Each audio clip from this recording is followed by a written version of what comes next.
como un problema realmente grave.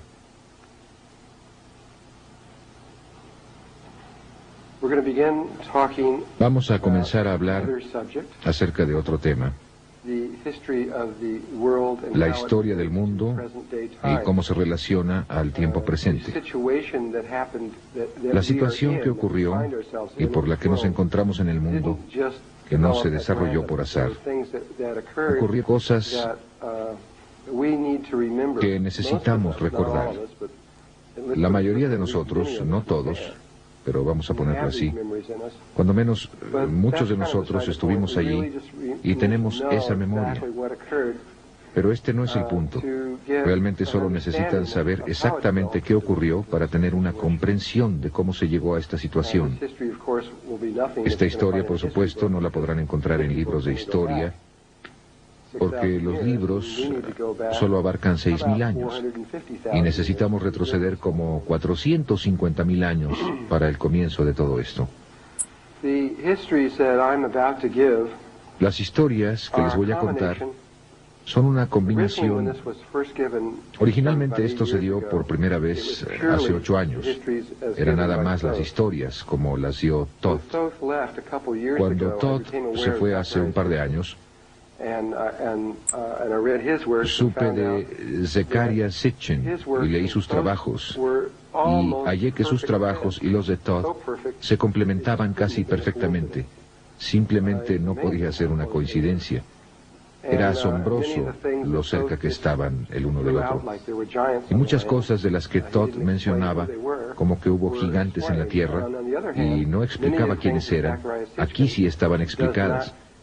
Por otra parte, muchas de las cosas que Zecharia Sitchin no comprende y pasa por alto rápidamente, fueron profundamente explicadas por Todd.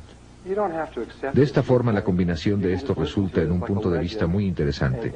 Ustedes no tienen que aceptar este punto de vista, pueden solo escucharlo como una leyenda y pensar al respecto y ver si funciona para ustedes, o solo tomen lo que creen cierto. Si algo no sienten que es cierto, entonces, por supuesto, no lo acepten. Yo sí lo creo y tengo que darlo. Yo creo estar tan cerca como se puede. Sin embargo, ustedes tienen que tomar en cuenta algo acerca de la historia que se escribe, y es que hay alguien más que la está escribiendo. Y quien quiera que sea, tenía su punto de vista. Pudo no haber sido el punto de vista de nadie más, solo su punto de vista. Y en muchos casos, especialmente en los últimos miles de años, en los últimos 6.000, fue el punto de vista de los ganadores de las guerras. El que ganaba la guerra decía, esto fue lo que pasó, y los perdedores no podían agregar nada. Y pueden ustedes revisar cualquiera de las grandes guerras, especialmente la Segunda Guerra Mundial, que fue algo muy emotivo. Saben que si Hitler hubiera ganado la Segunda Guerra Mundial, nuestros libros de historia serían completamente diferentes. Tendrían un conjunto de hechos totalmente distintos a los que estaríamos examinando, y nosotros seríamos los malos, y ellos tendrían muy buenas razones para matar judíos, etcétera, y todo lo demás. Y ustedes saben, se leería de manera totalmente distinta. Pero nosotros ganamos, así que lo pusimos de acuerdo a nosotros. Pues bien, todo ha sido así siempre, y nadie habla de eso. Y sin embargo resulta tan obvio. Hasta Todd está muy consciente de esto y dice, les estoy dando mi punto de vista. Lo he visto suceder, pero solo soy una persona. Y esto es lo que creo verdad. Pero deben pensar que otra gente puede tener un punto de vista diferente. Incluso él no dice, esto es así, tómenlo, déjenlo. Ustedes saben, hay diferentes puntos de vista respecto a todo esto. Una vez hecha esta advertencia, procederemos de esta manera. Voy a regresar. Voy a comenzar primero con el trabajo de Zecharia Sitchin. ¿Quién ha leído su trabajo o parte de él? Solo 4, 5, 6, 7 personas. El resto de ustedes van a recibir un gran regalo aquí si desean saber acerca de esta persona. Verán, Por mucho tiempo en la Biblia se habló de muchas ciudades como Babilonia, etcétera, todas esas ciudades, y se pensó que era solo un mito, porque nadie pudo hallarlas, nadie sabía dónde estaban, ni siquiera había la más ligera señal de que hubieran existido. Y finalmente encontraron una que condujo a otra, que a su vez condujo a otra y a su vez condujo a otra. Se encontró que 7 u 8 o 9 de ellas estaban en el sur de Irak, que no era un desierto como lo es ahora, sino que fue una selva tropical, era un lugar totalmente distinto. Todas esas ciudades han sido encontradas ahora, han sido encontradas en los últimos 100 años, y la mayor parte en tiempos más recientes, y han excavado estas ciudades en capas, y han sacado estas tablillas de barro redondas. Y en estas tablillas está escrita la historia de la Tierra. Y lo escrito en esas tablillas, no solo Zecharia Sitchin, hay muchas personas que saben leerlas, se llaman signos cuneiformes, creo que así se dice. Mucha gente sabe leerlas y están traduciéndolas, y está cambiando el punto de vista del mundo, de lo que pensamos que es verdad. No solo cubre lo que John Anthony West está haciendo con la Esfinge, sino que estas tablillas están haciendo algo similar. Ustedes saben, siempre debemos creer a las fuentes más antiguas de algo que a alguien que está más lejos.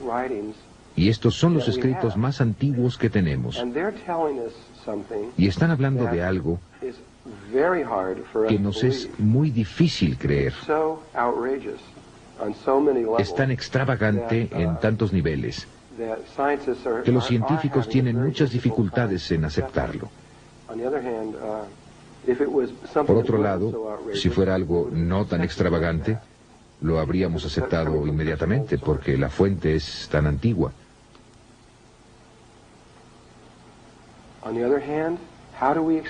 Por otro lado, ¿cómo explicamos que sepan tantas cosas? Este es un punto muy interesante. Los dogones no solo sabían acerca de todos los planetas exteriores, sino también los sumerios desde el primer día. La cultura más antigua en el mundo, en 3800 años antes de Cristo, sabía exactamente cómo era acercarse a todos los planetas exteriores y los contaban desde afuera, como si entraran al sistema solar, desde afuera de él. De modo que somos el planeta número 7, creo, o algo así. Y mostraban con diagramas en la pared el tamaño relativo de los diferentes planetas y los describieron en detalle, como cuando se pasa por ellos y se ven el agua que contienen, el color de sus nubes. Todo se describe en detalle. Tanto así que cuando salimos hacia allá, Zecharia Sitchin envió a la NASA una descripción sumeria de todos los planetas antes de que llegaran, y era totalmente correcto. ¿Cómo lo supieron? Conocían la precesión de los equinoccios desde el primer día. Sabían que la Tierra estaba inclinada sobre su eje 23 grados y que rotaba en un círculo que tomaba 25.920 años aproximadamente. Esto es muy difícil de comprender, especialmente para un científico, cuando tarda, calculado astronómicamente, 2.160 años de observación continua del cielo para saber siquiera que la Tierra está en un bamboleo. Un lapso mínimo de tiempo, 2.160 años. Y ellos lo sabían desde el primer día. ¿Cómo supieron eso? Hay tanta evidencia extraordinaria en esas tablillas de barro que no está siendo absorbida rápidamente debido a que es tan extraordinaria. Siempre hemos pensado que Moisés escribió el Génesis, como yo lo entiendo, cerca de 1250 años antes de Cristo. Esto es lo que siempre he leído. Y sin embargo, el Génesis está escrito en las tablillas de barro, palabra por palabra, 2000 años, más de 2000 años antes de que se escribiera la Biblia. Todo, hasta Adán y Eva y todos los nombres de los hijos e hijas y todo lo que surgió allí y todo el espectro de cosas del Génesis, y todo estaba escrito antes de que Moisés lo escribiera. Es un hecho.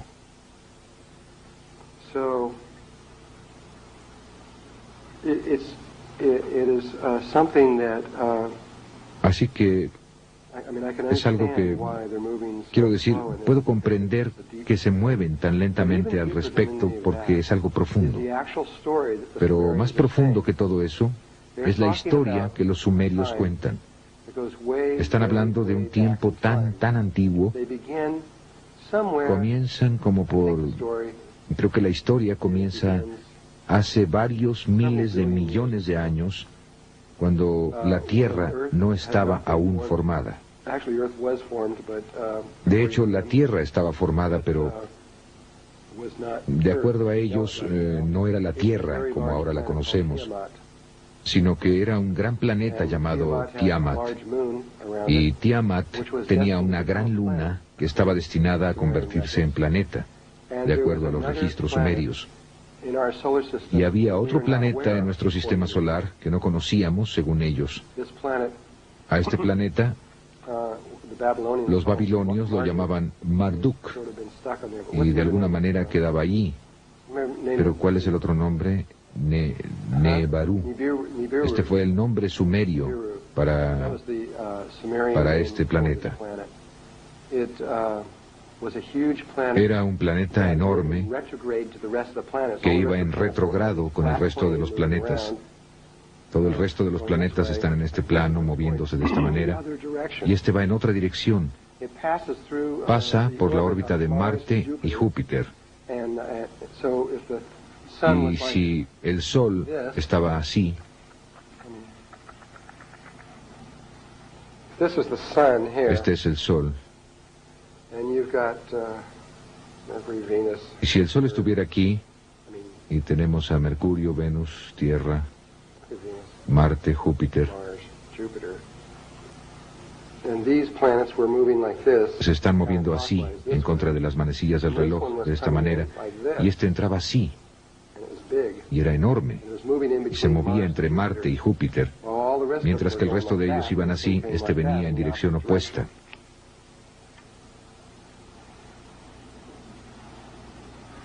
Dicen que llegaba cada 3.600 años. Y cuando lo hacía, generalmente era un gran evento en nuestro sistema solar. Y cuando se desaparecía, cuando se iba, desaparecía de vista. La NASA, por cierto, encontró este planeta. Realmente existe. Lo localizaron con sus 2 satélites. Tienen 2 satélites allá arriba, lo localizaron justo en donde está, y definitivamente está ahí.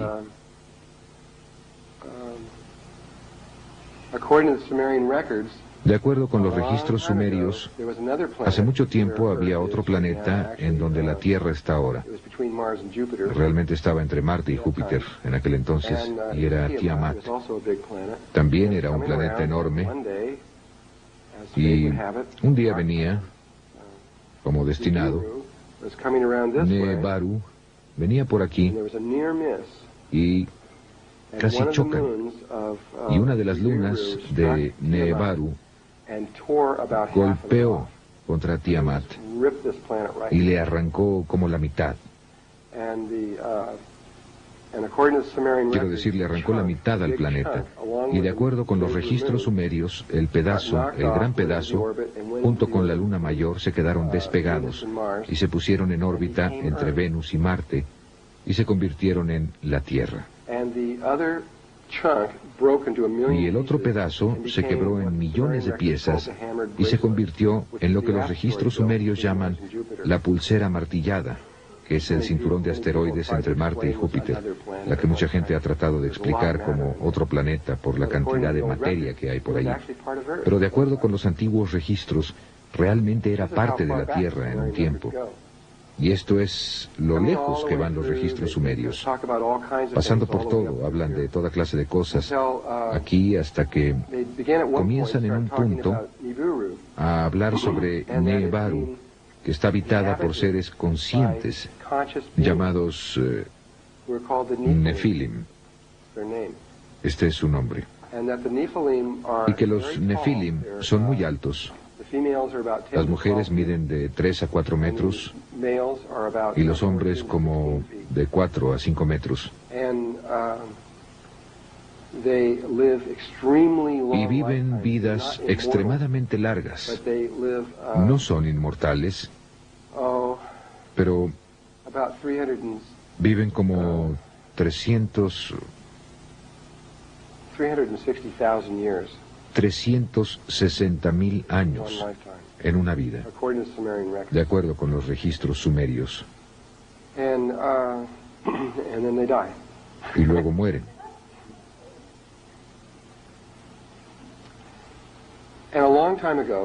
Y hace mucho tiempo, aproximadamente 430.000 años, si bien recuerdo, puede ser como 450.000 años o por ahí,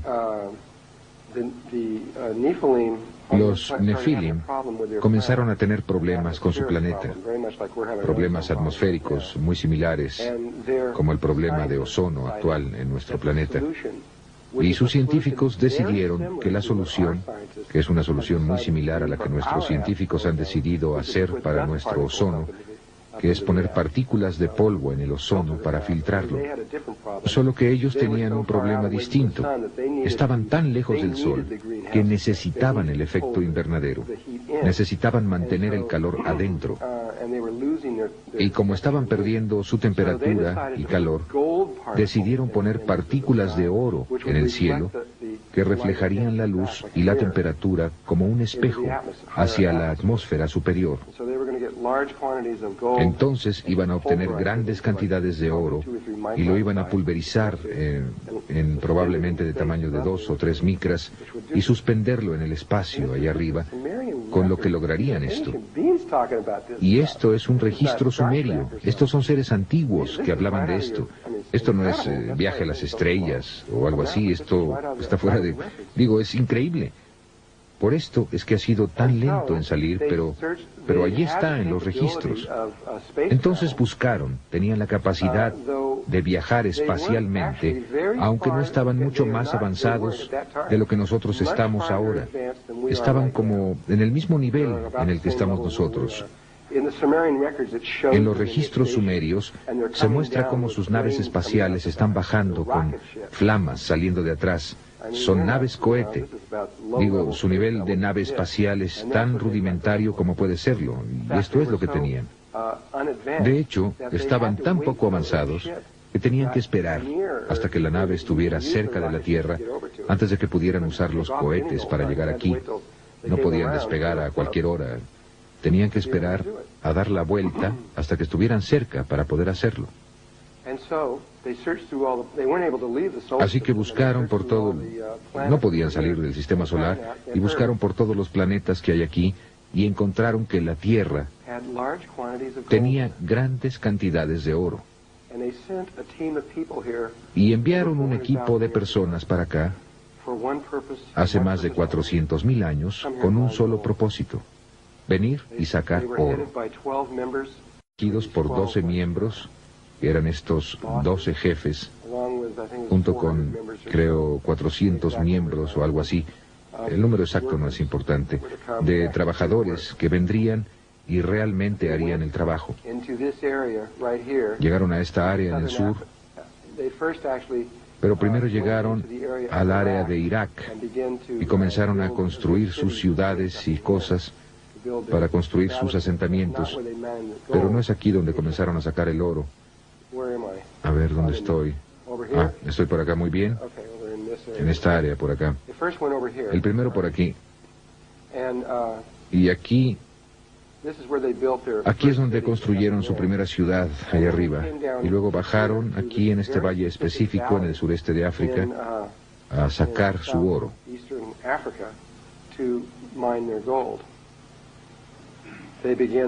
Comenzaron este proceso, estas 400 gentes fueron allá. Había una persona que pusieron aquí, uno de los 12, el que nunca recuerdo su nombre, tal vez lo recuerde. y era el jefe principal allí. Bueno, el resto de ellos se quedaron en la otra parte.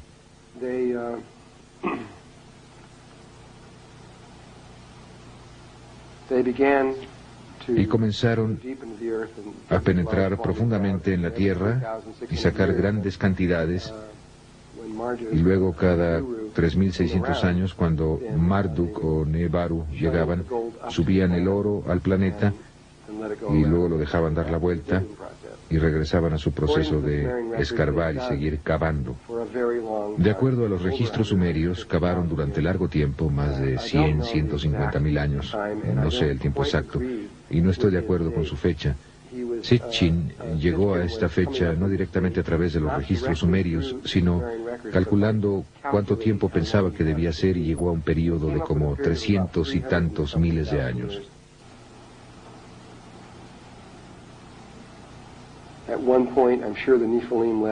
En cierto momento estoy seguro de que los Nefilim dejaron todo y a todos los esclavos, al menos hace alrededor de 20.000 años, ya que ahí los estaban encontrando, tal vez aún más tarde, los dejaron ir a todos. Entonces los huesos que se encontraron de estas gentes serían idénticos a estos huesos. La única diferencia es que ellos no podían tener hijos. Esa es la única diferencia entre ellos. Entonces, de acuerdo con Todd, lo que pasó después de esto fue que cuando esta isla se hundió, otra configuración surgió en el Océano Pacífico. Y las gentes de aquí, no de aquí, sino de aquí arriba, fueron llevados o de alguna manera tirados a esta isla. Él nunca me explicó eso. Y de Lemuria no era exactamente así, pero de cierta manera se parece mucho. Iba desde las islas hawaianas hasta la isla de Pascua. Y no era una masa sólida como esta aquí o aquí, sino que era una serie de miles y miles de islas que estaban ligadas muy estrechamente. Algunas eran grandes, algunas pequeñas, y hay que poner muchas más ahí, pero era como un continente que apenas salía del agua. Era un continente de agua. Y ellos fueron traídos aquí, y se les permitió desarrollarse por sí solos, sin que interfirieran los Nefilim, hasta donde yo sé. Quizás esto que dije no sea cierto, tal vez. Permanecimos ahí alrededor de 65 o 70.000 años en Lemuria. Mientras estuvimos en Lemuria, todo marchaba estupendamente. Realmente casi no teníamos problemas, apenas los teníamos. Estábamos acelerando a través de trayectorias evolutivas, íbamos avanzando muy bien, realizamos una tremenda cantidad de experimentos en nosotros mismos. Estábamos cambiando nuestra estructura ósea, trabajando mucho en la base de nuestra columna vertebral, trabajando en el tamaño y la forma de nuestro cráneo. Estábamos haciendo todo tipo de cambios. Éramos muy, lo que ustedes llamarían de cerebro derecho, éramos femeninos. Un ciclo evolutivo tiene que decidir si va a ser masculino o femenino.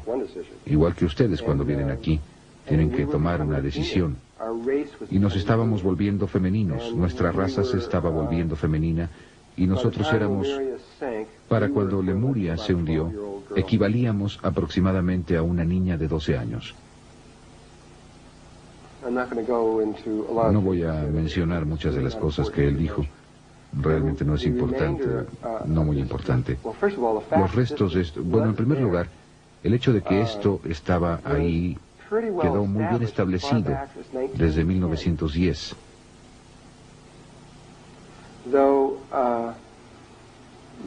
Aunque no recordamos mucho, ven, porque en 1912 algo pasó, después de lo cual hubo 3 años que sucedieron realmente rápido, 1912, 1913 y 1914.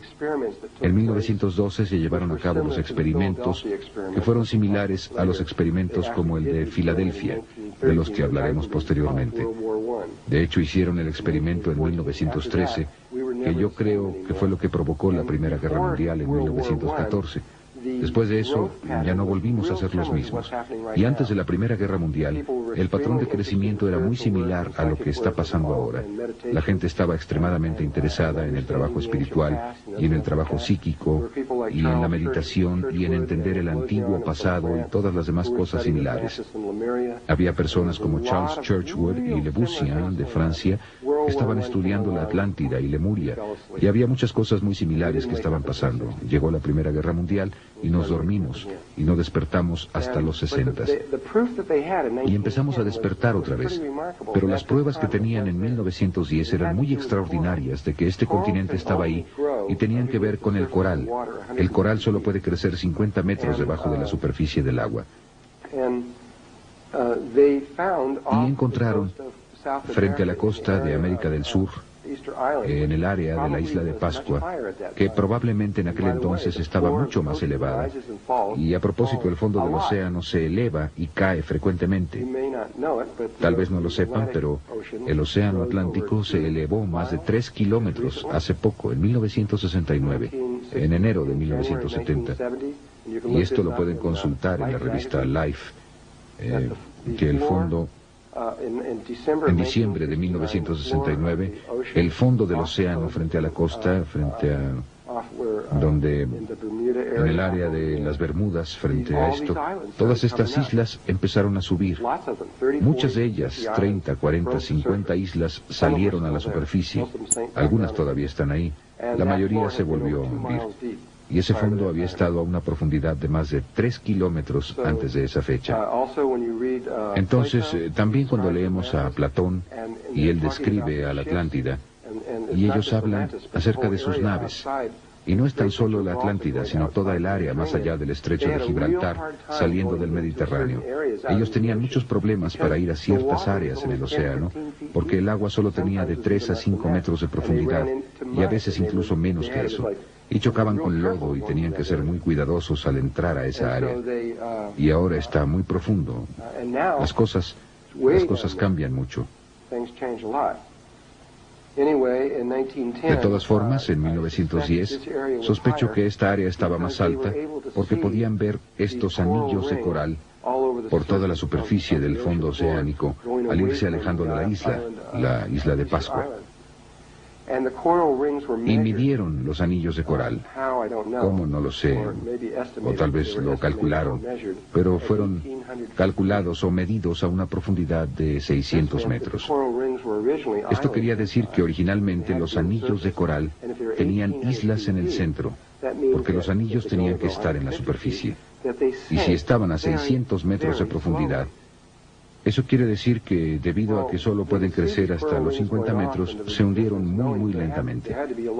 Bien podían ver que estos anillos de coral continuaban a la distancia y sabían que tenía que haber muchas islas en esa dirección. Al mismo tiempo, con esta poca información, si estudiamos la fauna y la flora proveniente de las islas hawaianas, hay toda una serie de islas que se mueven a lo largo de un arco como este, que corre por aquí hasta llegar a la isla de Pascua. Estas islas están separadas por largas distancias, pero si ven un mapa, verán este largo cordón. Eran las costas occidentales de Lemuria hace mucho tiempo, todas ellas, incluyendo las islas de Tahití, Tereina, todas estas diferentes islas así. Pero lo que es interesante acerca de este cordón de islas, en ninguna de estas otras islas, solo en este cordón, es que todas las islas, todas tienen exactamente la misma fauna y flora. Tienen los mismos árboles, las mismas aves, las mismas abejas, los mismos insectos, las mismas bacterias, todo. Ya dice que se interesan, ¿verdad? Solo para ayudar. Esos registros, los registros sumerios, tan solo son los registros más antiguos en el planeta y tienen 5.800 años de antigüedad. Pero los registros están hablando acerca de cosas que sucedieron hace 400 y pico de miles de años. Vamos a completar la vuelta al círculo aquí y explicar cómo obtuvieron esa información. No, las tablillas solo tienen 5.800 años. Hablando acerca de cosas, son los registros escritos más antiguos que hablan acerca de cosas que se remontan hace 450.000 años. Antes de ese, nos estamos remontando aproximadamente al principio de nuestra raza. Incluso si están hablando científicamente o a través de Thoth, tenemos aproximadamente 200.000 años de edad. Depende de con quién hablen. Ese es más o menos el tiempo que hemos estado en el planeta. La más antigua es aproximadamente 250.000. Sitchin dice que nos remontamos más atrás de eso, tal vez 300.000 años más o menos, pero los registros no dicen eso. Y Thoth no dice eso, ni tampoco los Melquisedecs. Solo tenemos un poco más de 200.000 años. Hubo civilizaciones en la Tierra mucho antes de este ciclo y mucho antes de que los Nefilim estuvieran aquí, que eran mucho más avanzadas que tanto tú, yo y los Nefilim. Y se fueron sin dejar huella. Cuando entiendan de qué se trata todo este asunto, van a entender por qué no queda nada cuando ellos se van. Sí, bueno, es el pasado del planeta. Es parte de quiénes somos, en cierta forma. Nosotros tenemos acceso a toda esa información. Saben, hay un componente en nosotros que tiene registrado todo eso, en cada uno de nosotros. Aunque no es... Bueno, realmente sí es. Iba a decir que no es fácilmente accesible. Realmente es fácilmente accesible. Simplemente no lo sabemos. De cualquier modo, esto empezó a desarrollarse muy saludablemente. Todo estaba marchando de maravilla. Más o menos 1000 años antes de que Lemuria se hundiera, y también se hundió, con excepción de esas islas exteriores, ahí había dos personas. Sus nombres eran Ai y Tia. Y dentro de poco les voy a mostrar un retrato de Tia. Ella era... Nosotros también éramos de piel muy oscura en aquel entonces. Y ella y su esposo hicieron algo que nadie más había hecho antes, al menos en nuestro ciclo de vida, en nuestra trayectoria evolutiva. Ellos habían descubierto que si hacen el amor de una cierta manera, así como hay una cierta manera para respirar, que hace algo diferente, bueno, hay una forma diferente de tantra que crea un tipo diferente de bebé, y del resultado de ese tipo diferente de nacimiento, los tres se volvieron seres inmortales. En otras palabras, al tener un bebé de cierta manera, la experiencia los cambia para siempre. Y ellos sospechaban que eso era cierto. Estoy seguro por la experiencia. Y luego, conforme pasó el tiempo y todos los demás empezaron a morir, y ellos simplemente seguían ahí, y después de un largo periodo de tiempo, ellos seguían estando ahí. La gente empezó a darse cuenta de que ellos realmente tenían algo. Finalmente, establecieron una escuela. Fue la primera escuela de misterio, hasta donde yo sé, de la Tierra, de este ciclo. Se llamaba Naacal, N-A-A-C-A-L, o N-A-A-Cal, depende de cómo lo quieran pronunciar.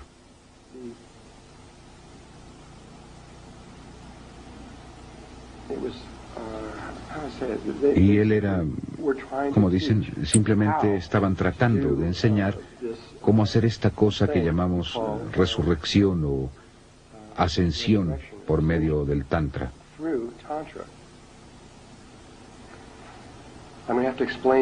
Voy a tener que explicar eso en detalle en el momento adecuado. Ahora tenemos mucho camino que recorrer antes de que podamos llegar al punto para entender exactamente lo que ellos estaban haciendo. Pero de todos modos, hicieron esto y entonces le empezaron a enseñar a otras personas. Antes de que Lemuria se hundiera, tenían aproximadamente, eran más o menos 1000 personas. Entonces eran aproximadamente 333 familias de 3 miembros cada una que podían entender lo que estaban haciendo y lo demostraron. También podían hacer el amor de esta forma no común. En realidad no se tocaban entre sí, ni siquiera necesitaban estar en el mismo cuarto. Era hacer el amor interdimensionalmente, eso es lo que era. Creo que para cuando terminemos van a tener una muy buena idea acerca de eso, tal vez. No, that one's free. No, eso es gratis.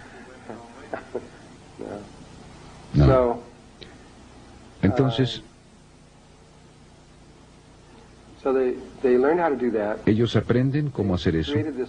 Crearon esta raza y estaba casi llegando al punto a partir del cual, si hubieran continuado, lo estaban logrando y probablemente en unos cuantos miles de años más, probablemente hubieran abarcado a toda la raza. Pero evidentemente Dios dijo, no, ahora no es el momento. Y apenas acababan de empezar, Lemuria se hundió. Ahora, como dije, Lemuria era femenina y ellos eran muy psíquicos y sabían que Lemuria se iba a hundir mucho tiempo antes de que se hundiera. Así como nosotros sabemos que América se va a hundir en ciertos lugares mucho tiempo antes de que se hunda, solo que tenemos mucha materia del cerebro izquierdo en nosotros también, de tal manera que no tenemos ese tipo de certeza absoluta. Al menos la mayoría de la gente no la tiene, pero la tenían los de aquel entonces. Sabían con certeza absoluta, ni siquiera era cuestión de discusión si se iba a hundir. Sabían exactamente cuándo se iba a hundir. Se prepararon con mucho tiempo de anticipación, sacaron todos sus artefactos y todo, trajeron la mayoría de las cosas al lago Titicaca, el gran disco de oro, y todo fue llevado ahí, y sacaron todas esas cosas. Sacaron todo, y cuando finalmente Lemuria se hundió, ya estaban totalmente fuera de la isla, y estaban asentados principalmente en el lago Titicaca, a través de América Central y de México, llegando hacia el norte hasta el monte Shasta. Los dos límites exteriores eran el monte Shasta y el lago Titicaca, y todo lo que quedaba entre ellos y toda la cultura se fue hacia esa área. Cuando esto se hundió, al mismo tiempo, aunque sé que esto no concuerda con las ideas de otras personas acerca de esto, esto es lo que Todd dice, que esto y la Atlántida fueron acontecimientos similares. Se efectuó otro desplazamiento en el eje. Esto se hundió, y por acá, en esta sección, justo aquí, estaba un continente bastante grande, que se llamaba Atlántida. Eran 10 islas, y toda esta sección de los Estados Unidos, aquí arriba y toda esta parte aquí abajo, todo esto en el sur, Florida, Luisiana, Alabama, Georgia, Carolina del Norte, allá arriba, partes de Texas y todo eso, no estaba ahí, estaba bajo el agua. Y la Atlántida era esta isla. No sé si era tan grande o no, pero era bastante grande. Eran 10 islas, si contaban las islas. Esta hay una en el norte, una en el este, una al sur y 6 al oeste, que de hecho entraban a los cayos de Florida, pero los cayos de Florida estaban bajo el agua, ahí no había nada.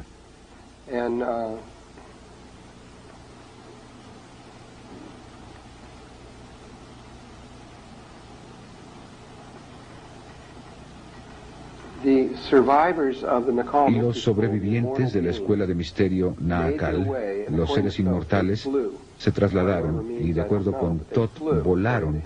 ¿Por qué medios? No lo sé, pero volaron, según él, desde Lemuria a esta islita amarilla aquí arriba en la parte superior, la pequeña, y le pusieron un nombre, la llamaron Udall, U-D-A-L-L. Y esperaron durante un periodo de tiempo muy largo. Y luego empezaron a hacer esta cosa que es... Si ustedes nada más los estuvieran viendo hacer esto, pensarían que ellos estaban locos. Ustedes no sabrían qué demonios estaban haciendo. Para describir lo que ellos estaban haciendo, primero tengo que describir otra cosa. Este círculo me quedó como huevo.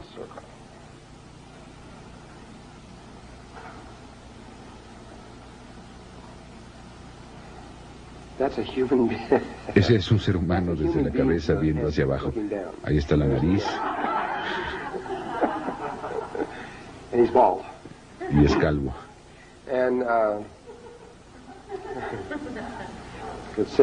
Bueno, ustedes podrían enviar ese dibujo al periódico ahora mismo y dejar que ellos lo descubran. El cerebro humano está dividido en estos dos componentes, lado izquierdo y derecho. El hemisferio izquierdo es masculino y el derecho es femenino. El cerebro se vuelve a dividir por medio de esta otra delgada división en estos 4 glóbulos, así. Y el cuerpo calloso es lo que une a las 2 partes. La naturaleza de estas dos es que si ustedes tuvieran esta palabra en inglés escrita love, amor, escrita en el frontal, este es el componente masculino. El componente masculino ve todo de una manera absolutamente lógica. Así es, podrían decir ustedes. Pero la mujer ve la imagen especular de la palabra.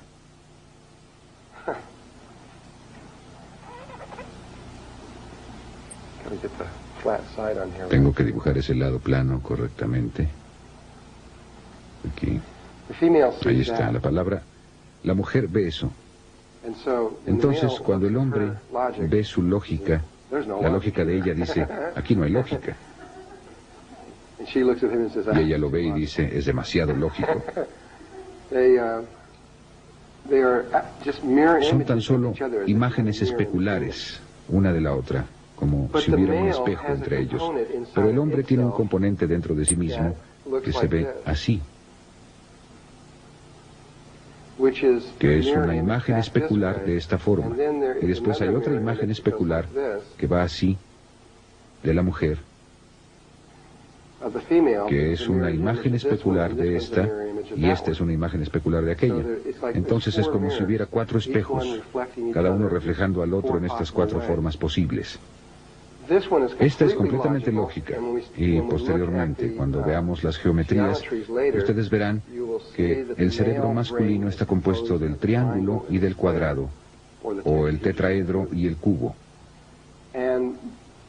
Y eso es lo que está adelante, el componente lógico. El componente femenino no tiene adelante la lógica. Adelante ella tiene su experiencia, o el aspecto experiencial está adelante. A ella le interesa mucho más experimentar algo que entenderlo. Pero su aspecto experiencial tiene atrás un componente que es totalmente lógico, que está basado en el triángulo y el pentágono, o el tetraedro. Y este de hecho representa 2 formas, el icosaedro y el dodecaedro. Todavía no hemos hablado de eso, pero ahí están ciertas geometrías. Y el componente masculino, que es lógico, tiene un componente experiencial oculto.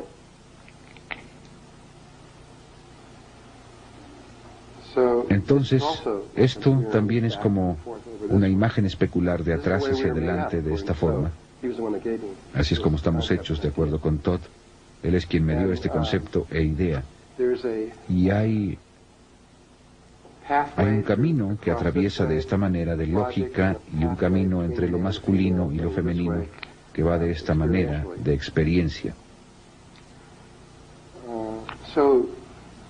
Entonces, esta isla de Udal, aquí arriba, aquí está esta isla. Lo que hicieron fue que cuando aterrizaron en esta isla, lo primero que hicieron es que construyeron un muro por la mitad de 14 metros de altura, 6.5 metros de ancho, y dividía a la isla. Había que entrar al agua para llegar al otro lado. Era literalmente, no había forma de llegar de un lado al otro. Y después hicieron un muro más pequeño que pasaba por aquí. La dividía en estos 4 lóbulos. La mitad de estas 1000 personas que eran parte de la escuela de misterio Nahakal fueron a un lado, la mitad al otro lado, según su naturaleza, y la mitad se volvió el componente masculino del cerebro, y la otra mitad se volvió el componente femenino del cerebro. Y pasaron ahí muchos miles de años desarrollando esto. Seleccionaron a 3 personas, y el papá de Todd fue una de estas. Se llamaba Todd Mess, y él y otras 2 personas se convirtieron en el cuerpo calloso, la parte que une entre sí a los hemisferios izquierdo y derecho. Y ellos eran las únicas 3 personas a las que se les permitía ir a cualquier parte de la isla. Aparte de eso, tenían que permanecer completamente separados unos de otros. Y empezaron a establecer, alinearon sus energías y sus pensamientos y sus sentimientos y todo con un cerebro humano.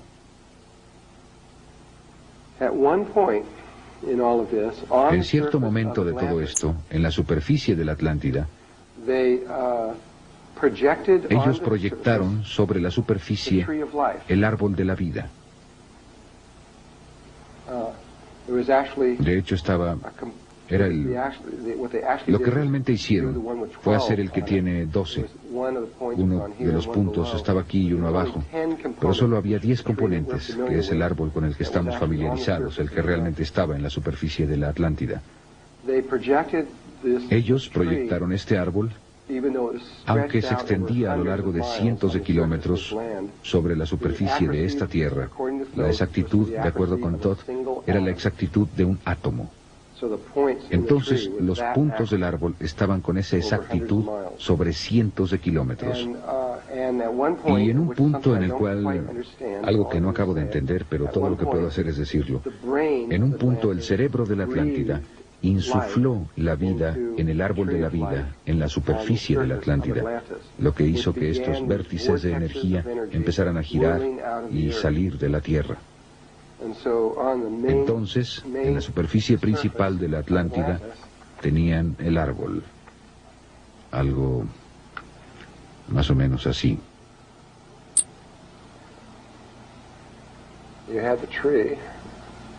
Aquí está el árbol.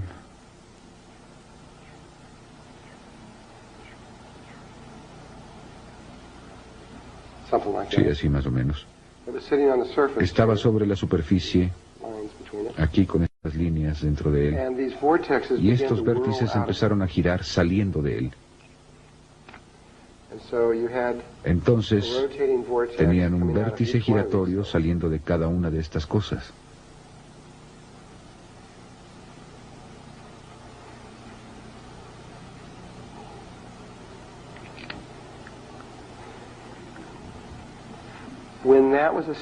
Cuando eso quedó establecido, entonces el cerebro de la Atlántida llamó a los hijos de Lemuria.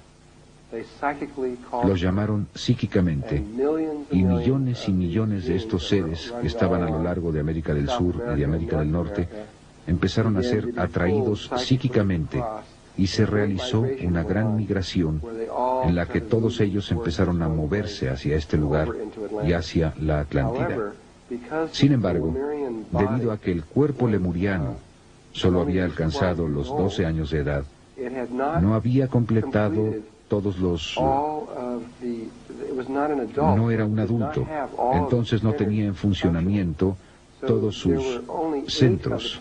Entonces solo había 8 de los 10 centros que los lemurianos manejaban con maestría. Entonces fueron atraídos a... Cada individuo fue atraído a uno de estos 8 centros, de acuerdo con su naturaleza, y ahí es donde empezaron a construir las ciudades.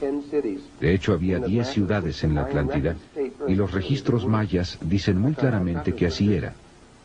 De hecho, tengo esos registros justamente aquí. Hay un documento que se llama el documento Troano, Troano, y ahí estaba. Ahora se encuentra en el Museo Británico. Se estima que tiene al menos 3.500 años de edad y describe en detalle el hundimiento de la Atlántida. Y solo lo voy a leer.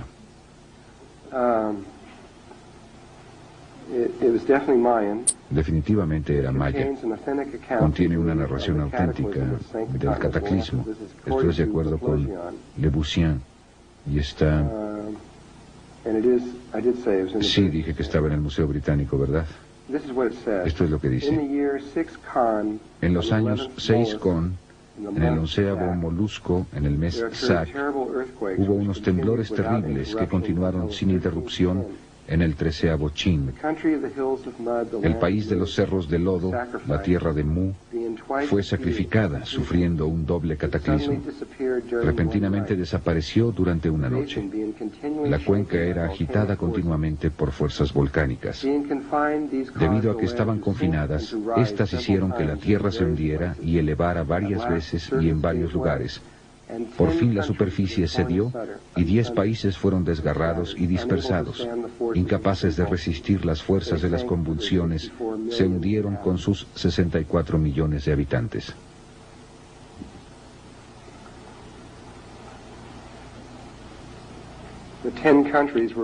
Los 10 países se referían a los 10 puntos en el árbol de la vida. Pero cuando ellos, y a propósito, cuando vean este documento, muestra esta ciudad muy moderna, una ciudad extremadamente sofisticada, con volcanes haciendo erupción dentro de ella y a todo su alrededor, y pirámides y todas estas cosas siendo destruidas, y la gente subiendo en botes y tratando de escapar. Y describe todas estas diferentes cosas en lengua y descripción maya. Y después, cuando llega al punto, a un punto ahí, 3.5 piedras están pintadas de negro. Más tarde describiremos lo que es eso. Se refiere al momento cuando entramos en lo que en nuestros días se llama zona electromagnéticamente nula. Es el desplazamiento desde cuando los polos se desplazan. Este fenómeno se presenta y entraremos en mucho detalle acerca de esto, donde durante 3 días y medio estaremos en la oscuridad. Pero ese periodo de tiempo en realidad podría ser entre 2 y medio hasta un poco más de 4 días. Podría durar cualquier tiempo en ese periodo y normalmente está entre 3 y 3.5 días. Y el último evidentemente duró 3.5 días. Es más que solo oscuridad, es la nada, está vacío, es fuera de aquí.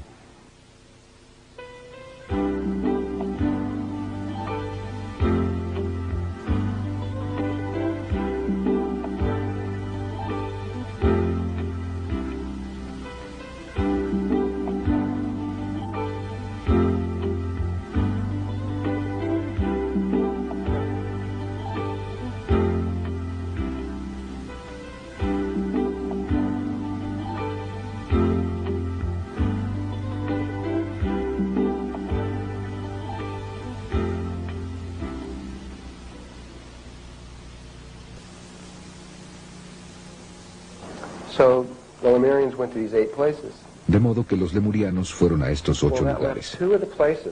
Pues eso dejó a 2 de los lugares sin nadie en ellos. Nadie, ni una sola persona. Nada más estos 2 vértices, solo jalando vida, pero nadie ahí.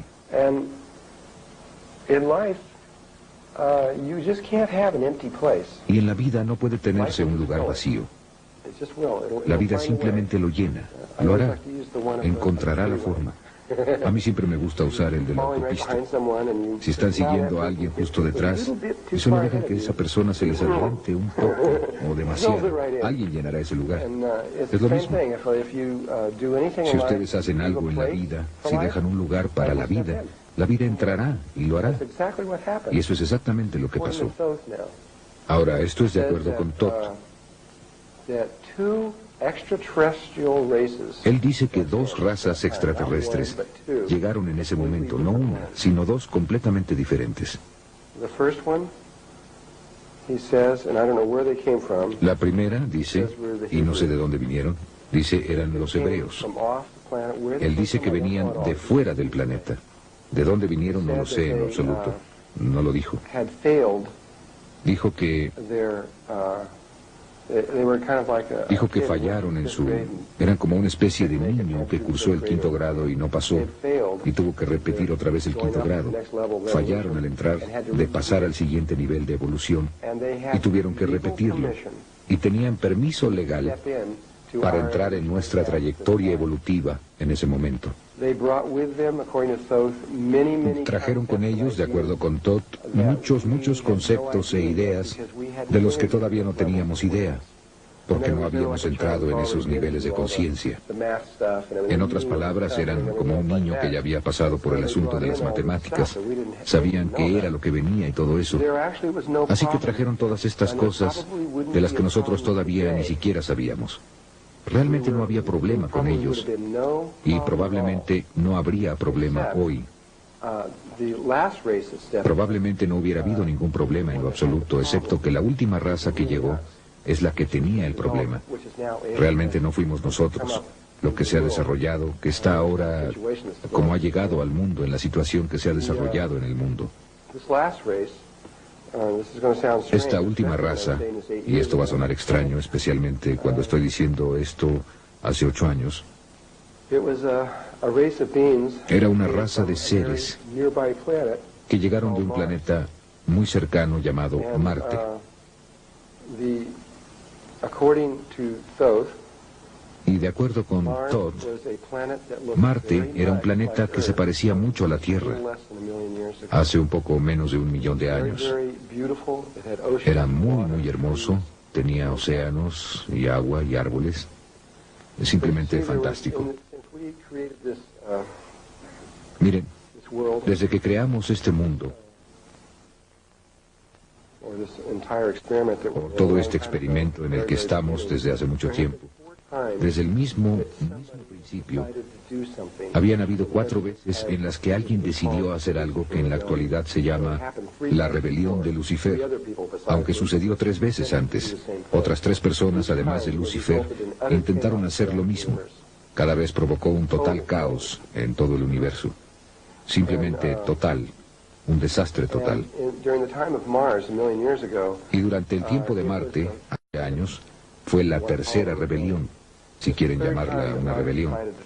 Fue la tercera vez que la vida decidió intentar este experimento. Y falló dramáticamente. Y por todas partes muchos planetas fueron destruidos, y Marte fue uno de ellos. Y lo que sucedió fue, y es lo mismo que está pasando ahora, que la vida intentó separarse de Dios. Pónganlo de esta forma. Vida.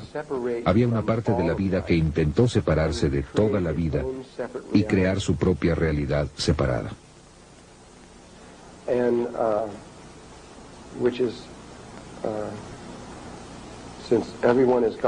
Ya que todos son Dios, está bien. Ustedes pueden hacer eso. Simplemente jamás ha funcionado, eso es lo único. Pero sin embargo trataron de hacerlo otra vez. Y lo que sucede es que cuando alguien lo hace, ustedes cortan su conexión de amor con la realidad. Voy a explicar con más detalle la rebelión de Lucifer en el momento adecuado. Pero separaron la realidad y crearon esta realidad separada. Y al hacerlo cortaron el vínculo de amor, desconectaron el cuerpo emocional, y así se convirtieron en exclusivamente masculinos, totalmente nada femeninos en lo absoluto, seres puramente lógicos, sin emociones. ¿Me entienden? Ninguna emoción. Como lo que es el Dr. Spock, ese tipo de cosas, solamente pura lógica. Y lo que hizo en Marte, y lo que hizo en muchos y miles de otros lugares, es que terminaron peleando todo el tiempo, y terminaron haciendo la guerra unos a otros todo el tiempo, porque no había compasión, no había amor, no había nada de eso.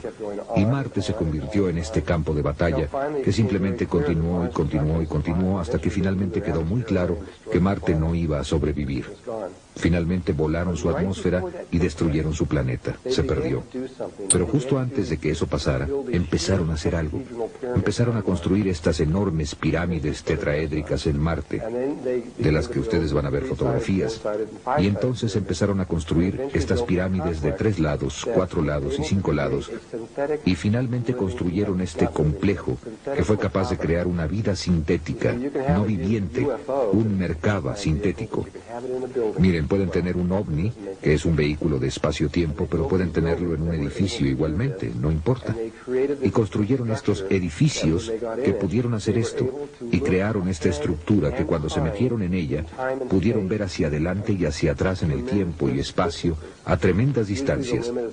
Generalmente el límite es de aproximadamente 1 millón de años. Eso es lo que nuestro gobierno está averiguando ahora. Y se estiraron hacia adelante en el futuro y vieron que la Tierra era exactamente lo que ellos deseaban. Era perfecta para ellos. Necesitaban, en otras palabras, un grupo pequeño de ellos. Estaba tratando de salir de Marte antes de que fuera destruido. Deseaban salir de allí y vieron este lugar perfecto que estaba aproximadamente a 65.000 años en nuestro pasado. Vieron ese pequeño vértice que estaba ahí, sin nadie en él. No pidieron permiso. Siendo parte de la rebelión, no tenían que pasar por los códigos normales. Simplemente lo hicieron. Y simplemente dijeron, muy bien, ahí vamos, hagámoslo. y se metieron ahí y se unieron con nuestra trayectoria evolutiva. Solo había unos cuantos miles de ellos, y lo primero que hicieron cuando pisaron la superficie de la Atlántida es que trataron de controlar la Atlántida y tomarla. Querían declarar la guerra y conquistar la Atlántida. Sin embargo, debido a su vulnerabilidad, su cantidad y tal vez otras razones, no pudieron hacerlo. Lo intentaron, pero no pudieron hacerlo. Y finalmente fueron sometidos. Y finalmente se acordó que tratarían de comprender esa cosa femenina de la que ellos no tenían idea, esta cosa con emociones y demás, de la que no tenían nada en lo absoluto. Lo que teníamos aquí era una situación. Cuando esto tuvo lugar, nuestra trayectoria evolutiva, éramos aproximadamente una niña de 14 años de edad. Y lo que tenían ustedes aquí era más o menos una chica de 14 años de edad que iba a ser tomada por un hombre mayor, un hombre mucho más viejo, muy viejo, un hombre de 60, 70 años de edad, que simplemente la forzó. En otras palabras, fue una violación. Nos violaron y no tuvimos alternativa. Simplemente llegaron y dijeron, aquí estamos, les guste o no, aquí estamos. No pidieron permiso. Así que una vez que la batalla inicial estaba, o que el conflicto se terminó y decidieron hacerlo, entonces las cosas más o menos se calmaron durante mucho tiempo. Pero los marcianos continuaron trayendo su tecnología de cerebro izquierdo, de la que los lemurianos no sabían nada en lo absoluto. Todo lo que sabían era la tecnología de cerebro derecho de la que hoy no sabemos nada. Sabemos muy poco. Sus máquinas psicotrónicas y todo ese tipo de cosas. Estas son todas tecnologías de cerebro derecho. Pero hay tecnologías de cerebro derecho que si ustedes supieran lo que eran, los dejarían pasmados. Son increíbles. Ustedes pueden hacer cualquier cosa, absolutamente cualquier cosa que puedan imaginar con la tecnología. La pueden hacer con cosas psicológicas y de control mental del otro lado del cerebro. Pero de todos modos lo que pasó fue que los marcianos simplemente continuaron produciendo estos inventos uno tras otro, hasta que finalmente cambiaron la polaridad de nuestra trayectoria evolutiva. Y pasamos de femenino a masculino, y nos volvimos muy masculinos durante la Atlántida. Cambiamos nuestra naturaleza de quienes éramos.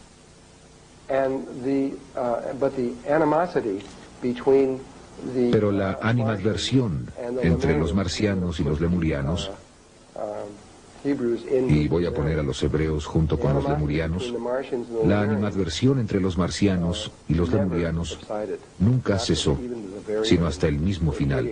Se odiaban mutuamente.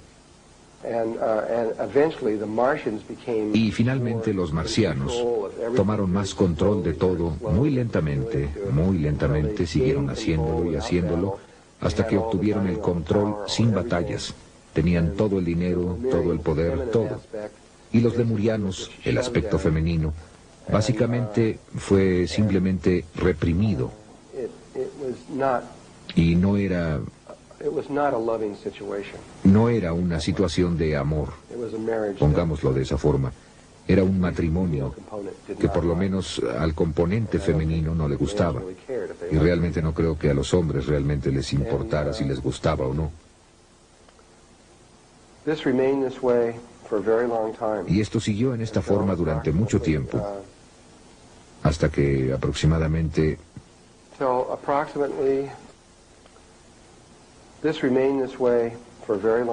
Y esto siguió en esta forma durante mucho tiempo, hasta que aproximadamente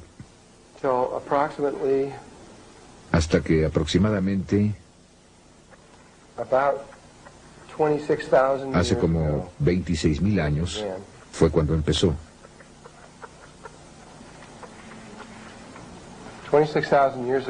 Hace 26.000 años tuvimos otro cambio de los polos del eje. Realmente fue pequeño, no fue mucho. Fue un pequeño cambio en la conciencia.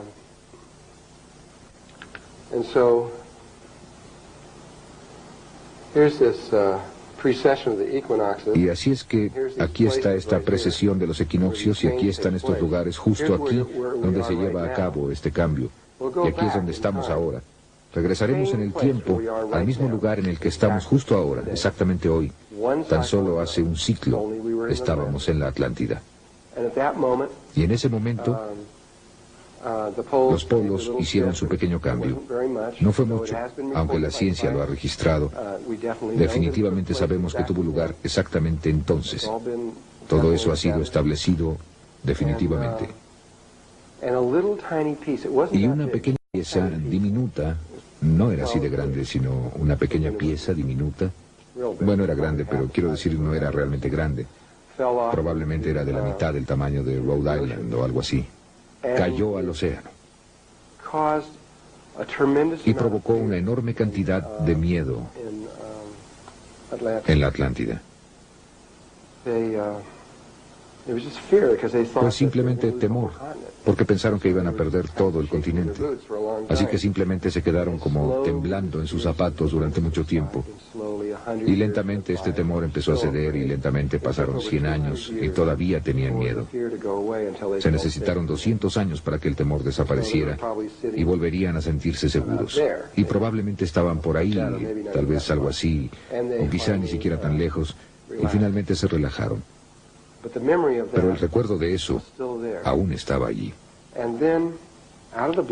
Y después, de la nada, en una mancha que está aquí, de la nada, es una buena analogía para este, ahí aproximadamente hace 16.000 años, aproximadamente, un cometa,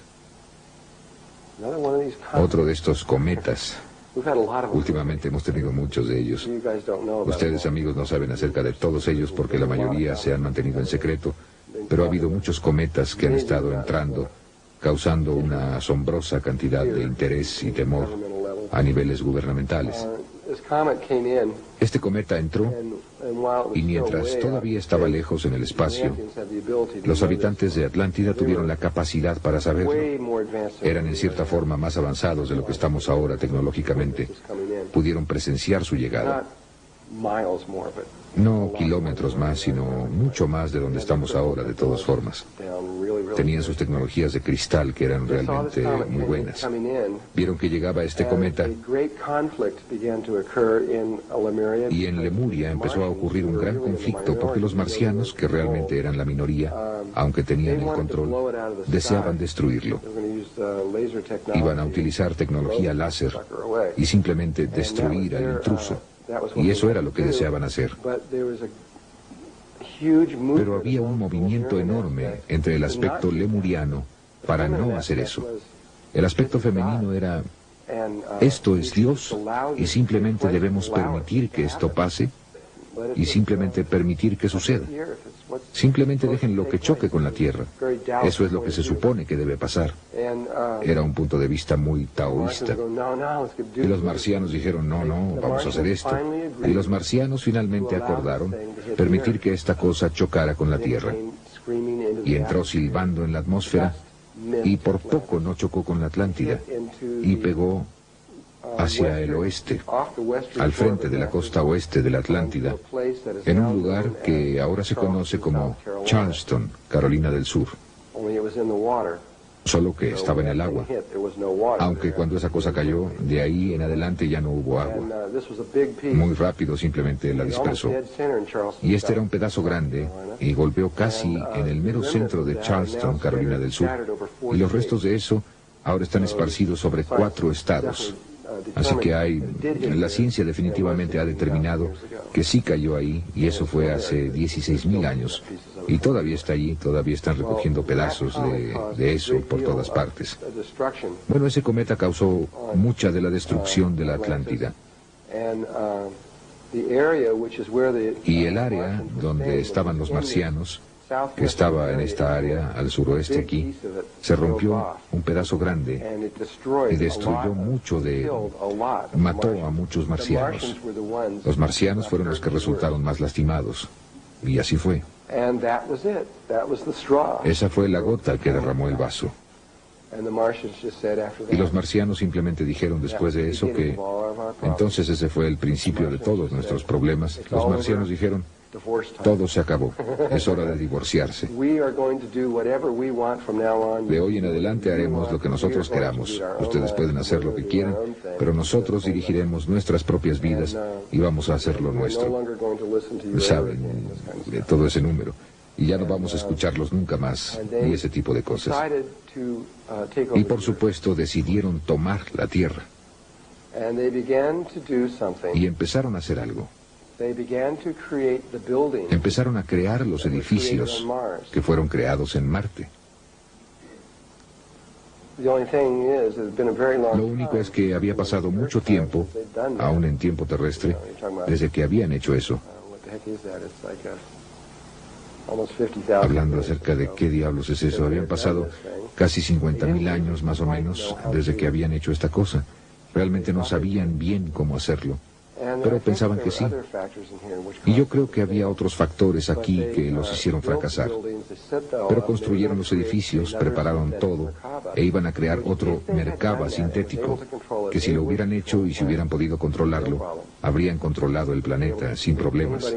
Habrían podido hacer que cualquier persona en el planeta hiciera cualquier cosa que ellos quisieran, y todo se habría acabado. Pero eso no fue lo que pasó. Construyeron los edificios, establecieron todo, encendieron el interruptor con su tecnología y empezaron el flujo de energía y perdieron control del experimento. Simplemente lo arruinaron. Y realmente les digo que lo arruinaron.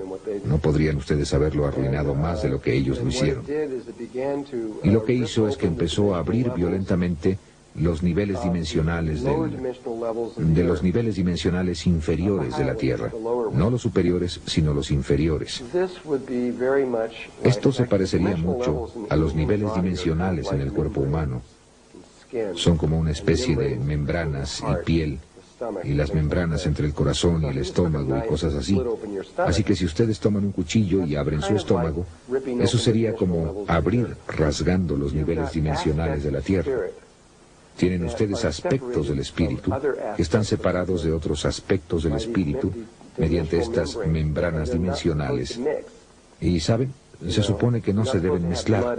Se supone que ustedes no deben tener sangre en el estómago. Se supone que esas células deben estar en las arterias. Se supone que hacen otra cosa. Y lo que hicieron es que hicieron algo que casi mató a la Tierra. Los problemas ambientales de la Tierra en este momento no son nada. Eso podría solucionarse en un momento. Eso no es nada. Pero esto, si eso hubiera continuado, habría destruido la Tierra para siempre. Nunca jamás hubiéramos podido volver a utilizar la Tierra como una base de cultivo para que las razas crecieran y de ahí partieran. Todo habría terminado. La Tierra simplemente estaría muerta. El problema ambiental realmente ahora no es nada. Parece algo grande, pero no es nada en lo absoluto. Pero eso es grave. Este campo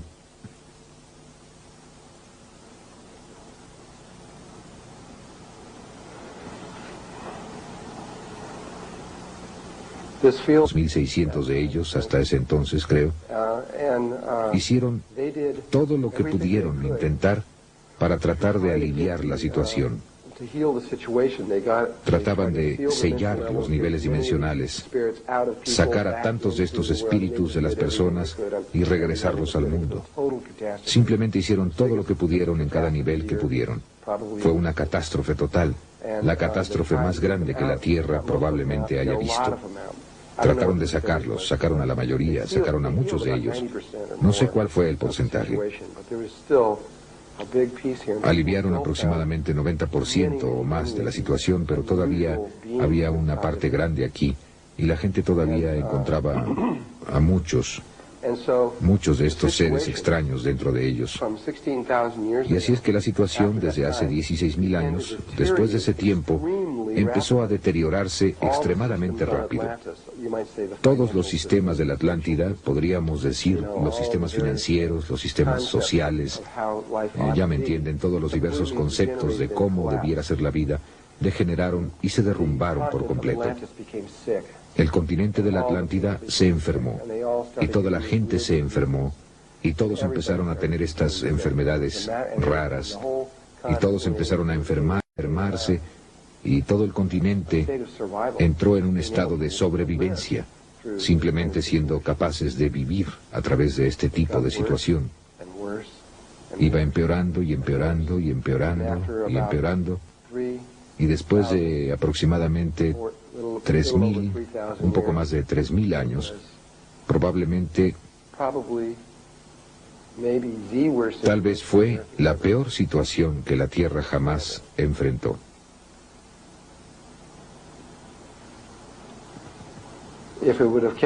Fue horrible. Si hubiera continuado, hubiera estado en todas partes. Jamás habríamos podido sobreponernos y simplemente se hubiera acabado. Los maestros ascendidos, y específicamente Thoth, otro hombre llamado Ra, otro hombre llamado Arogot, y muchos otros aspectos de los maestros ascendidos de este planeta, los niveles más altos de nuestra conciencia, no sabían qué hacer. Quiero decir, no sabían qué hacer. Eran niños comparados con esta situación. No tenían idea de qué hacer. Y así es que oraron. Llamaron a niveles superiores de conciencia. Llamaron a todos. Llamaron a estos niveles altos de conciencia, incluyendo cosas como un comando galáctico y todo lo demás, para que los ayudaran a decirles qué hacer. Fue revisado en todos estos niveles. Y esto es cosas como tipos similares de cosas habían sucedido antes en los planetas. Esta no es la primera vez. Así es que finalmente se decidió, era como un tipo de procedimiento de operación estándar, que había esta cosa que podría hacerse, que generalmente funciona. No siempre funciona, pero generalmente funciona. Y se decidió, se concedió permiso para hacerlo. En otras palabras, un experimento. Estábamos a punto de ser objeto de un experimento con el propósito de ayudarnos. Y aunque se nos dieron las instrucciones de cómo hacerlo, realmente lo hicimos. No fue hecho por extraterrestres ni nada por el estilo.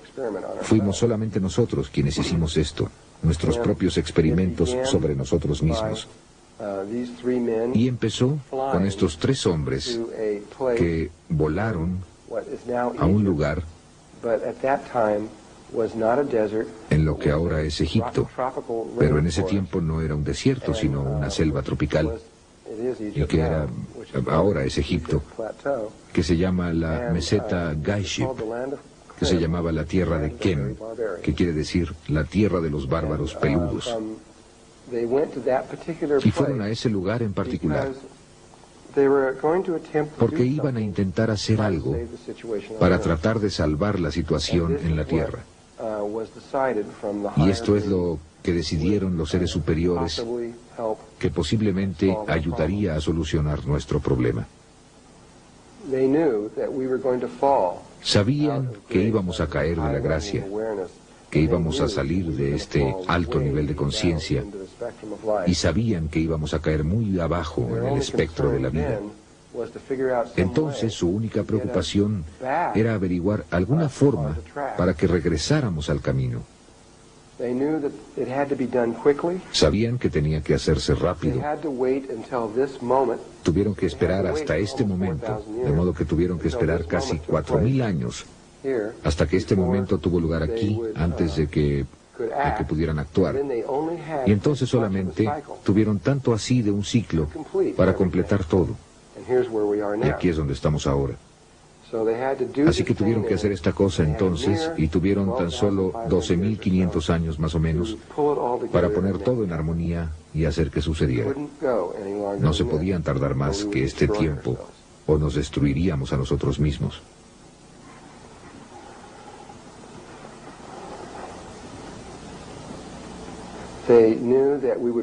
Sabían que caeríamos a donde estamos ahora y que para que continuáramos a partir del punto al que llegamos ahora en 1993, en los 90s, pongámoslo así, sabían que si íbamos a regresar al camino, tendríamos que estar como planeta en la conciencia crística en ese momento. Si no estuviéramos allí,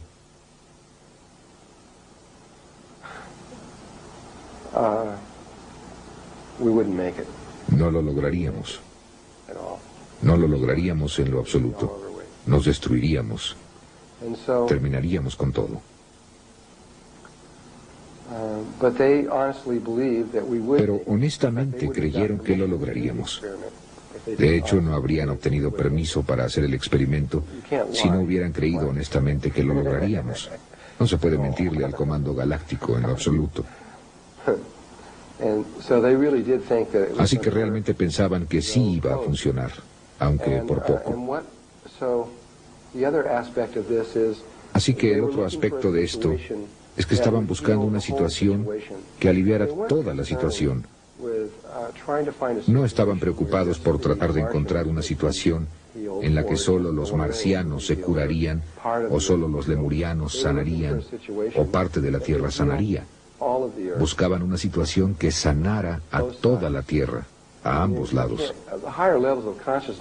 Los niveles superiores de conciencia no están de acuerdo con esta cosa de nosotros y ellos.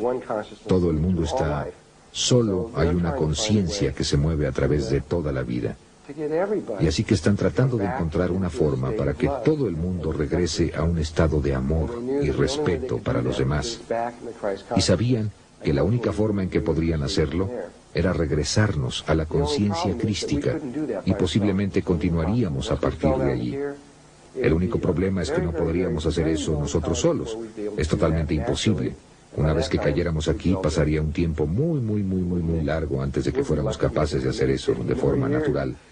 Y para entonces todos estaríamos muertos. No lo lograríamos. Seríamos afortunados si lográramos 50 años más, menos aún aproximadamente 1 millón, lo que es lo que probablemente necesitaríamos para llegar ahí. Estoy diciendo que, ignorando esa cifra, nos tomaría mucho tiempo antes de que regresáramos allí. Así que fueron a ese lugar en Egipto porque había un eje. El eje de un vértice que sobresalía de un lugar en particular en Egipto, que era el eje que la red de la conciencia crística, o una de nuestras redes, era que realmente estaba allí en ese momento, pero sabían que se destruiría, pero el eje todavía estaba allí, y así que lo que iban a hacer era crear sintéticamente una red de conciencia crística alrededor de la Tierra. No una viviente. Llegaría a ser una red viviente, pero se haría sintéticamente. Sería como crear un cristal sintético que requiere una celda viviente, un cristal para hacerlo. Pero esa fue la única respuesta a la que pudieron llegar. Y así que fueron al lugar preciso en que eso salía, que era este lugar que está a aproximadamente 1,5 kilómetros de distancia de donde se encuentra la gran mayoría de la Tierra más hacia abajo.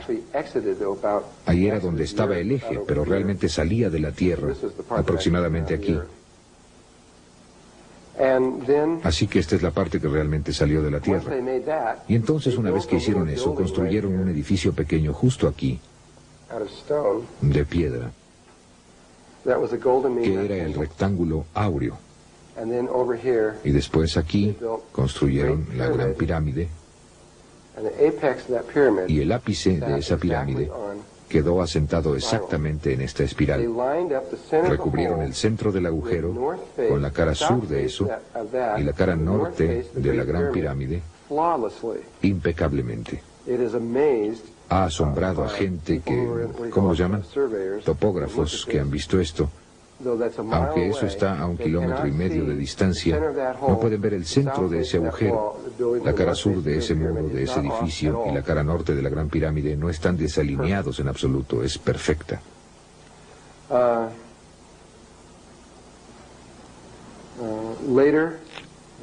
Posteriormente fueron construidas aquí las otras 2 pirámides, y también fueron construidas directamente en esa espiral. De hecho, así es como descubrieron el agujero. Fue a través de fotografía aérea. Observaron que estas tres pirámides fueron colocadas sobre una espiral logarítmica. Cuando rastrearon la espiral a su origen, fueron a ese lugar y allí estaba el agujero, y allí estaba el edificio. Eso fue hace solo unos 10 años. Sí, todavía está allí. Yo lo he visto con mis propios ojos. He pateado las piedras y lo he visto, realmente está allí. Y considero que ese lugar, y hay una armonía. Lo que sucedió es, donde hicieron ese experimento fue aquí, en esta área. Aquí. Aquí y un poco más acá, en una de estas islas por aquí, a la que ahora le llamamos el Triángulo de las Bermudas. Y hay un edificio real aquí en la superficie en el fondo ahí abajo, que realmente no está tan profundo ahí, que tiene uno de estos adentro. Está girando muy rápido. Dos de esos campos contrarrotatorios que se están moviendo alrededor, creando este enorme Merkaba, un campo Merkaba sintético que se extiende sobre el océano, que es triangular debido a muy remotas. Ni siquiera podrían imaginarse qué tan lejos está. Y esa es una de las razones por las que esta raza de seres, llamada los grises y muchos otros seres que están aquí, de los que hablaremos en el momento apropiado, están aquí tratando de arreglar esto. Este es un problema enorme que se extiende más allá de la Tierra. Lo que hicimos en el pasado en la Atlántida iba contra toda ley galáctica. Era ilegal que nosotros lo hiciéramos y de todos modos lo hicimos. Y es un problema muy grande en todas partes. Se solucionará, pero no se solucionará sino hasta el año 2012. En ese momento se solucionará. Pero no hay mucho. Bueno, van a seguir intentándolo. Y yo sé que van a seguir intentándolo y tratando de lograrlo, pero finalmente tendrán éxito. Muy bien, necesito regresaré a todo eso en el momento adecuado y hablaremos de todo eso para que sepamos de qué se trata todo el asunto. Vamos a ver.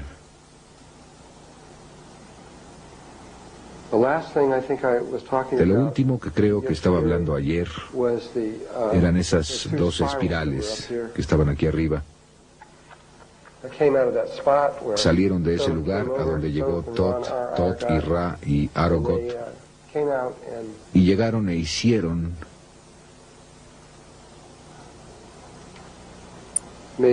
esta espiral y pusieron la gran pirámide justo aquí en la parte superior de eso y la forraron e hicieron todo lo demás. Eso definió el eje de lo que sería la red de la conciencia crística. Supongo que en este punto debería describir lo que son estas redes, para que tengan ustedes una idea de qué diablos estaban haciendo en todo esto. Voy a regresar aquí y sentarme y entrar en materia. Probablemente todos conocen la teoría del centésimo mono. ¿Alguien sabe acerca de eso? Una persona, muy bien. Bueno, la describiré.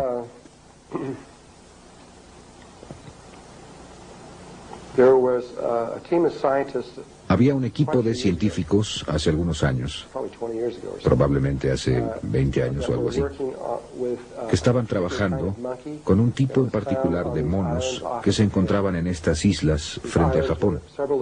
Estas islas eran varias islas pequeñas.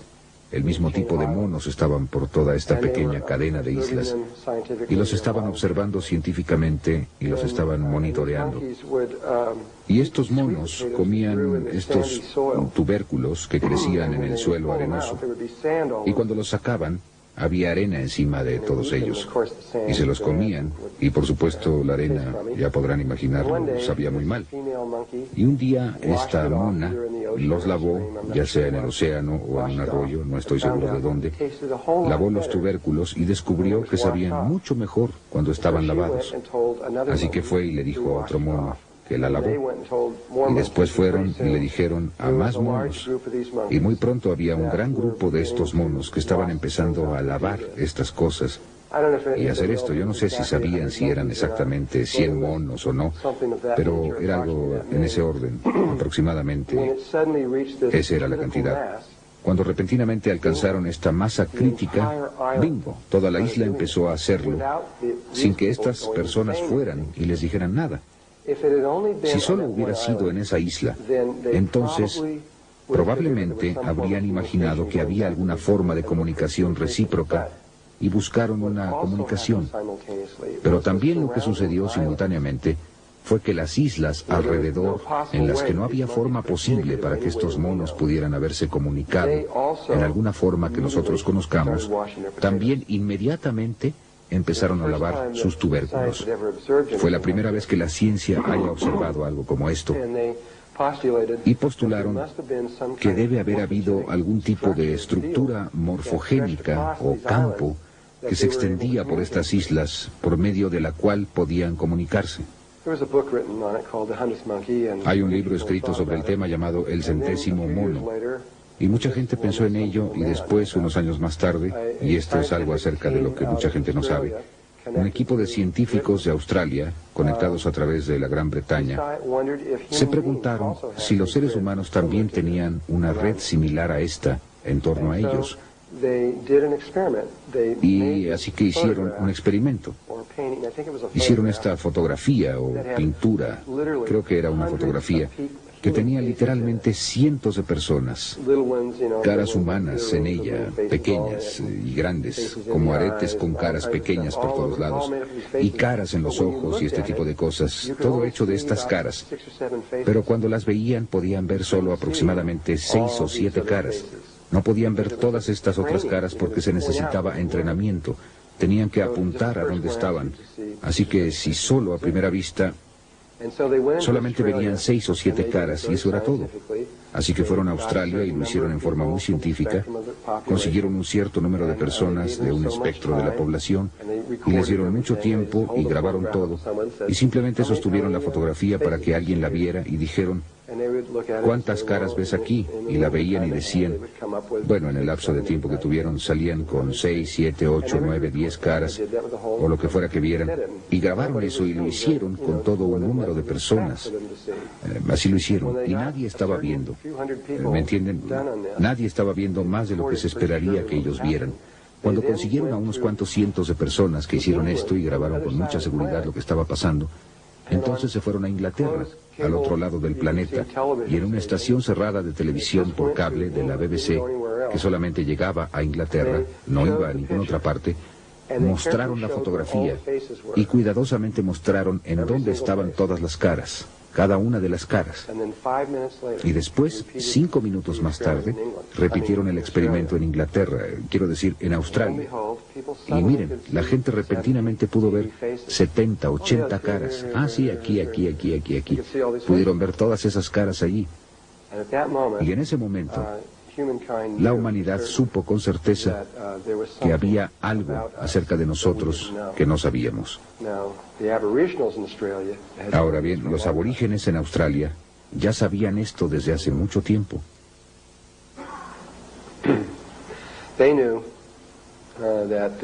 Sabían que había una estructura que conecta a las personas y las une, pero nosotros no. Habíamos observado, aunque no científicamente, pero realmente era la comunidad científica la que observó esto, que habría alguien en un lado de la Tierra que inventaría algo muy complejo y que al mismo tiempo, en el otro lado del planeta Tierra, en otro país no relacionado, alguien más inventaría lo mismo, con los mismos principios y las mismas ideas, muy similar. Y cada uno diría: tú me lo robaste. Era mío, ese invento era mío, yo lo hice primero, cosas así. Eso ha sucedido muchas veces en la ciencia y se ha repetido durante mucho tiempo. Y ahora empezaron a darse cuenta de que hay algo que nos conecta a todos.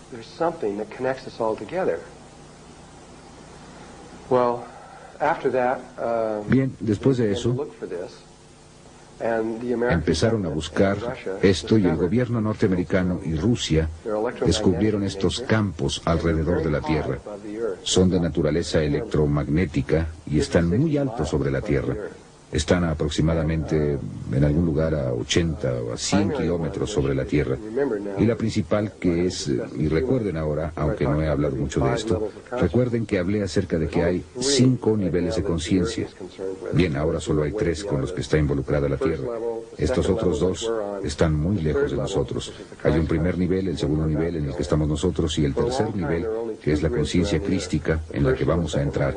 Durante mucho tiempo hubo solo 2 redes alrededor de la Tierra, el primer y el segundo nivel, los aborígenes en Australia y nosotros, que somos los mutantes. Por eso es que nos llaman los mutantes, porque lo somos. Mutamos a donde estamos ahora, y esas 2 redes estaban allá arriba. Y nunca hicieron ninguna investigación en los aborígenes, y nuestros países nunca estuvieron conscientes de esa red, sino que hicieron mucha investigación en nosotros. Y sí descubrieron exactamente cómo se ve nuestra red, y está basada en triángulos y cuadrados. Es una red muy masculina, y se extiende otra vez alrededor de todo el planeta. Y lo que descubrirán finalmente es que hay una red para cada especie en el mundo. Esto significa que originalmente hubo 30 millones de redes allá arriba. Ahora hay aproximadamente 15 millones de redes allá arriba y está disminuyendo muy rápidamente. Pero si solo hay 2 insectos en el planeta y están aquí en Iowa, hay una red que se extiende alrededor de todo el planeta. De otra forma no podrían existir. Es tan solo la naturaleza del juego. Y tiene sus propias geometrías y es muy específica solo para ellos mismos. No hay otra como esa, solo suya. Tal como sus cuerpos son únicos en ellos. Su punto de vista de interpretar la realidad también es exclusivo de ellos. Sin embargo, todas las redes pueden dividirse en 6 categorías.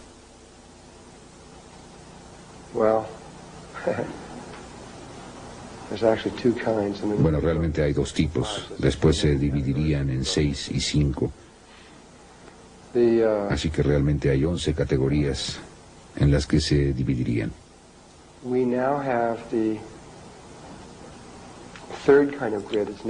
Ahora tenemos el tercer tipo de red que está allá arriba, a la que pueden llamar la conciencia crística, o simplemente pueden llamarla el siguiente paso, o como quieran llamarla. La red está allá arriba. Ha estado allí desde el 4 de febrero de 1989.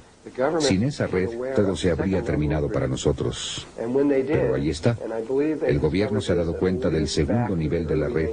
Y cuando se dieron cuenta, creo que descubrieron esto por lo menos a principios de los 50, tal vez hasta en los 40 realmente. Creo que la red fue descubierta incluso antes de la cosa del 100º mono, para ser realmente precisos acerca de esto. Yo no pensaba así sino hasta hace muy poco tiempo, y hay evidencia que llegó a mí por la que sospecho que esto es cierto. Empezaron a colocar todas las bases militares por todo el mundo, la ubicación de ellas, dónde las pusieron en estas pequeñas islas como Guam y lugares pequeños y demás. ¿Por qué pusieron esos lugares en donde los pusieron? No fue por las razones que dijeron, especialmente cuando despliegan ustedes la red y despliegan las bases militares por todo el mundo, especialmente entre Rusia y los Estados Unidos, y caracoles. Siempre están en estos lugares en donde están las intersecciones, justo en los puntos nodales de la red, exactamente encima. O allí en esas pequeñas espirales que salen de estas cosas. Y no hubiera sido posible que hubiera una coincidencia de que simplemente hubiera sucedido poner cientos y cientos y cientos de bases militares justo en estos lugares específicos. Realmente estaban tratando de controlar esta red, porque si tenían control de esa red, tomarían control de lo que pensamos y de lo que sentimos. Y había esta guerra que se daba entre estos 2 aspectos que cambiaron su naturaleza considerablemente en 1970, aunque lo explicaré más tarde. Así que lo que estaban haciendo allá en la Atlántida era que sabían que necesitaban crear esta red, el tercer nivel de la red. Sabían que tenían que crear eso para volver a crearla, porque la habíamos perdido, o de hecho en este punto sabían que íbamos a perderla y no podríamos recuperarla. Y así tuvieron que volver a crearla. Sabían que si la hacíamos por nuestra cuenta tardaría millones de años, o por lo menos mucho tiempo. Así que decidieron crear una sintéticamente. Hacer una red sintética. Es como hacer un cristal sintético. No se hizo en forma natural. Fue hecha por un experimento, por una intervención externa para tratar de ayudarnos. Era nuestra propia conciencia que hacía esto con el permiso de conciencias superiores y con las instrucciones de las conciencias superiores. Y así que lo hicieron. Empezaron haciendo el agujero justo sobre el eje de donde se ubicaba la red de conciencia crística existente. Y pusieron esta pirámide allí, y después en un nivel de 4ª dimensión encontraron en donde toda la red cruzaba por más de 83,000 lugares sobre la superficie de la Tierra. Y ellos, en la cuarta dimensión, en una dimensión superior a la de aquí, construyeron toda la red de edificios y estructuras sobre todo el planeta en un nivel de cuarta dimensión, todo lo cual se desplegó en espirales áureas o en espirales de Fibonacci, todo lo cual está delineado matemáticamente a este solo punto. Cada lugar sagrado en el mundo no fue un accidente, y fue una sola conciencia la que creó cada uno de ellos, desde Machu Picchu hasta Stonehenge, hasta Sacsayhuamán, o lo que se les ocurra, todos fueron hechos por una sola conciencia. También de esto estamos tomando conciencia ahora, porque cuando llegan ustedes a un lugar sagrado, ¿quién de ustedes ha visto el trabajo de Richard Howland? Muy bien, él sacó esto a la luz, y aunque otra gente también ha sacado esto a la luz, él no fue el primero en hacerlo. Un lugar sagrado delinea otro, que delinea otro, que delinea a otro. Y estos lugares van más allá del tiempo. Existieron todos los diversos niveles de tiempo cuando se construyeron. Van más allá de cualquier cultura en particular o de cualquier ubicación geográfica en particular. Y fueron hechos en forma muy obvia por alguien que había coordinado todo.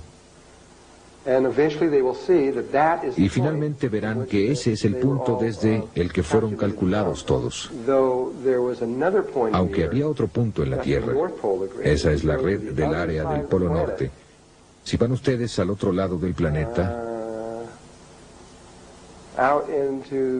en el Pacífico, hasta acá, a las islas de Tahití, a una pequeña isla de Tahití llamada Moorea, encontrarán que ese es el Polo Sur, porque Moorea, para aquellos de ustedes que han estado en Machu Picchu, Machu Picchu está aproximadamente a 3,650 metros de altura. Trabajarán arduamente para llegar a Huayna.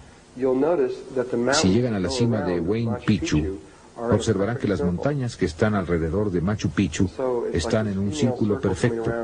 Y así es como este círculo femenino que viene en torno de esta cosa fálica que llega hasta aquí arriba, de esta forma, y es un vértice muy alto. Cuando vayan a Moorea, es una isla que tiene forma de corazón. Simplemente se ve así, tiene exactamente esa forma. Y en el centro está este anillo de montañas que son mucho más grandes que las que están en Perú. Con esta montaña justo en el centro, que es aproximadamente 3 o 4 veces más grande que Huayna Picchu. Simplemente sube mucho, mucho, mucho y baja aquí.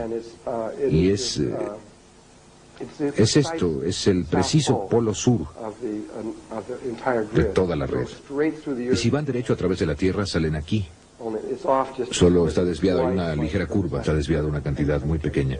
Pero aquí es donde sale a través de la Tierra, aquí, y aquí es donde está desviado una cantidad muy pequeña. Pero aquí es donde sale a través de la Tierra, aquí, y aquí es donde sale en el Polo Norte. Este es femenino y este es masculino. De hecho, todas las casas en Moorea tienen un corazón en el frente de ellas, con su número de casa en ellas, porque la isla tiene la forma de un corazón.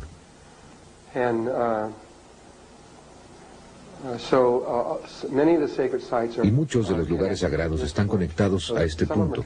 Así que algunos de ellos están conectados aquí, algunos de ellos conectados acá, pero todos están interconectados a través de la red central.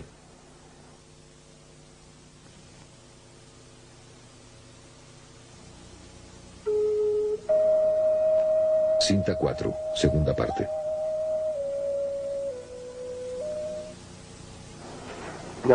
Ahora, llegando a esta estructura, solamente esta estructura fue construida en ese momento, aunque una vez más el resto de ellas fueron puestas.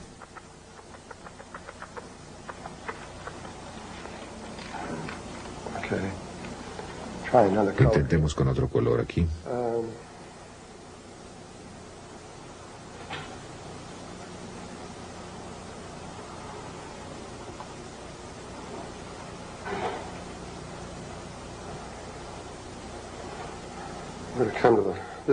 Esta es la Gran Pirámide. No tan buena como la que ellos hicieron, pero... La Gran Pirámide tiene... Quiero ver esta estructura un momento. Tiene una albardilla que le falta en la parte superior. He habido todo tipo de especulación acerca de qué es esta albardilla que falta. De acuerdo con Todd, la albardilla real que falta es de unos 20 centímetros de altura, de oro sólido, y una imagen holográfica de toda la pirámide.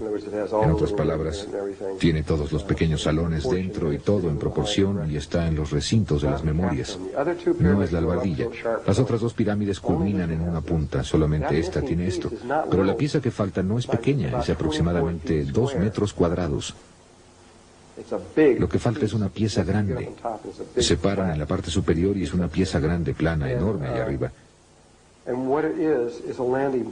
Y es una plataforma de aterrizaje para una nave muy especial que existe en la Tierra. De acuerdo con las tablillas Esmeralda y con Todd, hay otro objeto no muy lejos de aquí llamado la Esfinge. La Esfinge es mucho más antigua, de 10 a 15 mil años, es mucho más antigua que eso. Y ha sido en su mayor parte, el factor que olvidaron considerar en sus ecuaciones es que la Esfinge generalmente ha estado bajo arena, ha estado bajo las arenas la mayor parte del tiempo. De hecho, cuando Napoleón fue a ver la Esfinge, ni siquiera sabía que estaba allí, porque todo lo que vio fue la cabeza. Estaba completamente sepultada. Y por lo general, está completamente sepultada. Así, cuando ese factor fue llevado allí, podrían ustedes ver que el desgaste sería... Tomaría mucho más tiempo desgastar algo que está completamente sepultado que cuando está expuesto. Y de acuerdo con Todd, esto se remonta a por lo menos 5,5 millones de años. Y creo finalmente que eso saldrá a la luz, porque hasta ahora no se ha equivocado en nada. Incluso John Anthony West espera de verdad que sea por lo menos de 200 a 400, un poco más de 200.000 años de antigüedad, pero ni siquiera se preocuparon por tratar de hacer esos tipos de especulaciones, simplemente querían pasar de esos 6.000 años, porque si podían superar los 6.000 años, entonces eso rompe la grieta, así que hicieron eso. Más tarde trataré de regresar más y más cuando puedan presentar mayor evidencia. Así que bajo la Esfinge, según Todd, aproximadamente 1,5 kilómetros abajo, hay un salón redondo con una parte superior plana y un techo plano.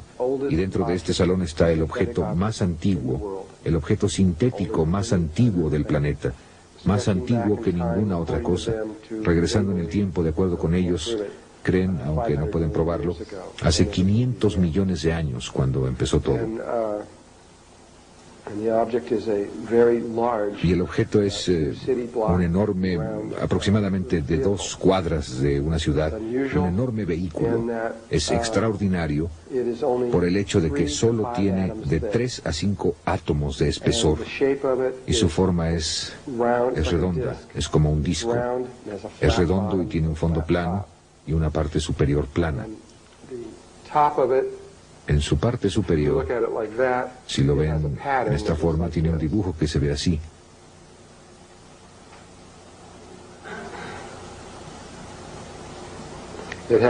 Tiene ese dibujo en la parte superior e inferior.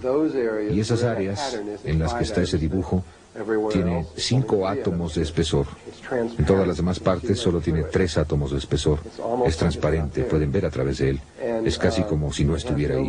No tiene motores, no tiene nada. Aunque las tablillas Esmeralda, cuando Doreal dijo que tenía motores atómicos, de acuerdo con Todd, no era así, de ninguna manera. Hizo la interpretación en Yucatán, en 1925, de las tablillas Esmeralda.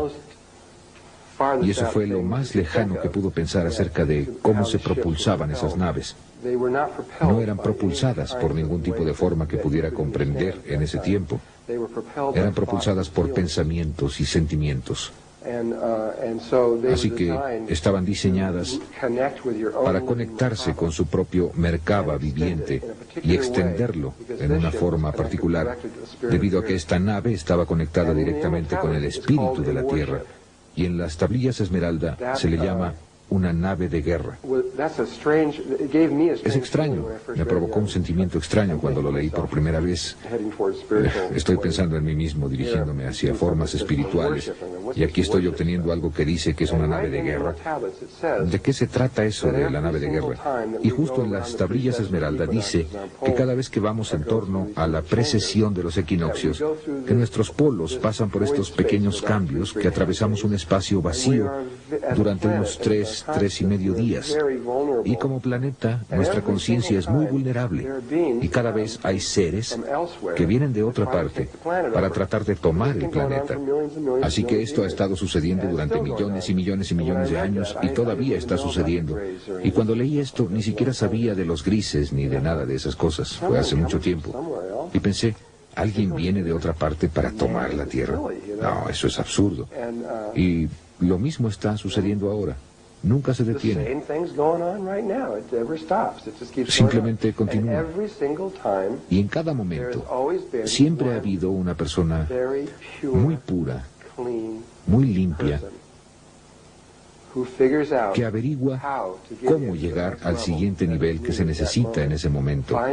Encuentra la nave, la eleva al aire, y la Tierra se conecta con esa persona, y el Sol también, realmente, y da a esa persona un gran poder. Y cualquier cosa que piensen o cualquier cosa que sientan, sucede. Y por eso es que es una nave de guerra, porque cualquier cosa que suceda, cualquier cosa que las razas estén tratando de tomar, simplemente los alejan con el pensamiento. Piensan en una situación que los obligue a irse y mantienen nuestra evolución en progreso sin ningún tipo de influencia exterior. Y eso ya ha sucedido aquí en la Tierra. Es la razón por la que los grises están, cuando hablemos acerca de ellos, los describiremos. Los problemas que están teniendo son por una sola mujer, una mujer pequeña de 23 años de edad del Perú, que ahora tiene aproximadamente 26 años de edad, que hizo el primer proceso de ascensión hacia la nueva red.